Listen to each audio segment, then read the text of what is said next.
இஸ்லாம் என்பது உலகின் ஒரு மிக முக்கியமான மதமாகும்.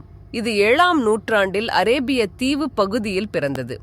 இஸ்லாமின் அடிப்படை கருத்துக்கள் குர்ஆன் என்ற ஹோலி ஸ்கிரிப்சரில் உள்ளன. இது அல்லாஹ்வின் வார்த்தைகள் என நம்பப்படுகிறது.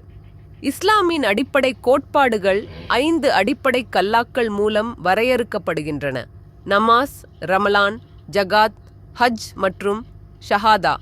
நமாஸ் என்பது தினமும் 5 முறை செய்யப்படும் தொழுகை. ரமலான் மாதத்தில் நோன்பு இருக்க வேண்டும். ஜகாத் என்பது தன்னுடைய சொத்தின் ஒரு பகுதியை ஏழைகளுக்கு வழங்க வேண்டும். ஹஜ் என்பது வாழ்நாளில் ஒருமுறை மீன்வளத்திற்கேற்ப மக்கா செல்ல வேண்டும்.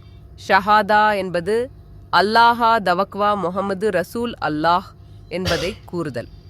இஸ்லாம் மனிதர்களுக்கான சமாதானம், நீதிமுறை மற்றும் சமுதாய ஒற்றுமையை வலியுறுத்துகிறது.